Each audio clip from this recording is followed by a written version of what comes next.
Je m'appelle Samuel Foucachon, je suis pasteur à la Chapelle de Nesle ici à Paris, dans le 6e arrondissement, quartier latin de Paris.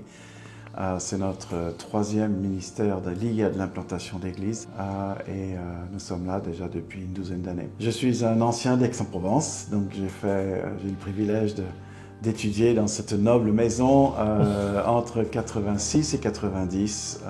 J'ai fait donc ma licence en théologie à Aix-en-Provence. Pourquoi est-ce que tu désires voir des églises solides s'implanter en France et à Paris en particulier? Des églises dynamiques et qui prêchent l'évangile avec une perspective réformée, et quand je dis réformée, il faut préciser, pour moi ça veut dire avec la lecture biblique de l'Alliance, avec le fait de voir l'uniformité dans le message de l'évangile depuis les premières pages de la Bible jusqu'à la fin. Je pense que c'est très très important que la France redécouvre son propre héritage, parce qu'en fait c'est de là que tout est né.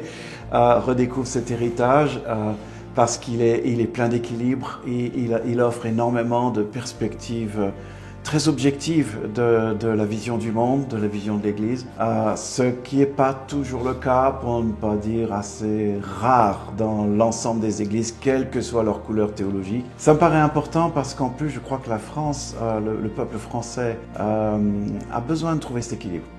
Il a besoin de voir que les choses ont du sens, et qu'avec le sens, elles ont un enracinement dans l'histoire, elles ont aussi le sens de la beauté au travers de ça. Donc ça me paraît le profil d'église qui correspond le mieux, désolé pour les autres, mais qui correspond le mieux à la pensée française.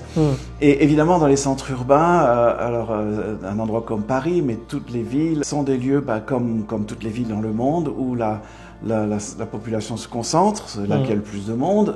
Je dirais c'était déjà la stratégie de l'apôtre Paul, elle est dans les centres urbains, sachant qu'une église vivante, bien établie dans un centre urbain peut rayonner dans les villes périphériques jusque dans les campagnes. On peut tout à fait imaginer une dynamique d'église forte dans un centre-ville avec des groupes de maisons, voire des actions qui se passent à 100 km de là.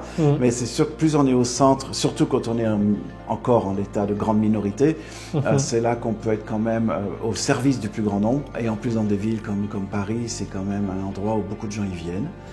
C'est encore une des villes qui reste attractive pour des étudiants, même pour des jeunes professionnels, et de leur donner l'occasion de fortifier leur vie, leur caractère chrétien dans une vision du monde élargie avant de repartir me paraît un atout non négligeable.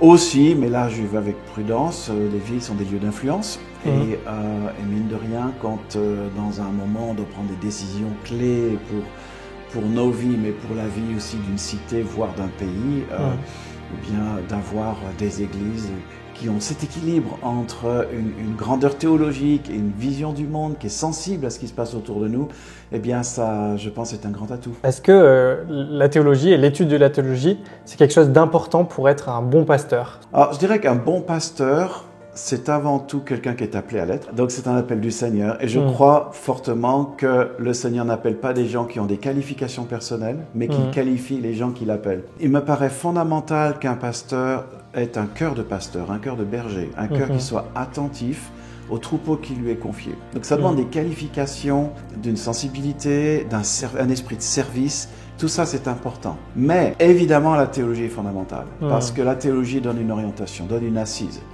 Et quand on pense à la théologie réformée, pour moi, la découverte de la théologie réformée en faisant mes études à la faculté Jean Calvin, c'était justement de voir cette extraordinaire continuité et harmonie dans toutes les Écritures qui font que quand on est dans le ministère, c'est constant. La notion de la grâce, elle est constante dans le ministère. Et si on n'est pas au clair dans la pensée, mais aussi dans la piété, dans notre vécu, si le mot grâce est juste un vocabulaire théologique, il va être assez vain.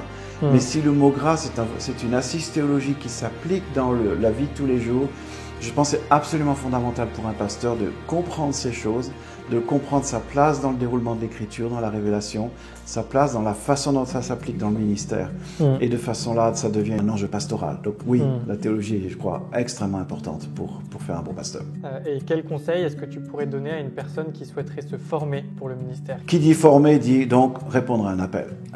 Je crois que, bien sûr, on peut faire des études de théologie pour le plaisir de faire des études de théologie, et c'est formidable. On peut faire des études de théologie pour être un bon ancien dans l'Église, c'est formidable. Si on parle de ministère pastoral, donc L'enjeu déjà, c'est d'avoir cet appel.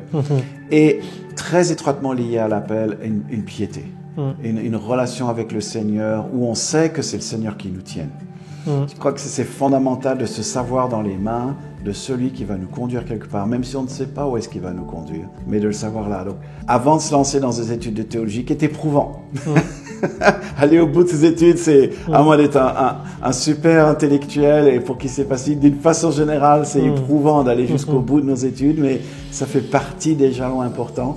Mais c'est d'autant plus important de savoir où on va et pourquoi. Et de savoir que le Seigneur nous appelle et qu'il nous travaille.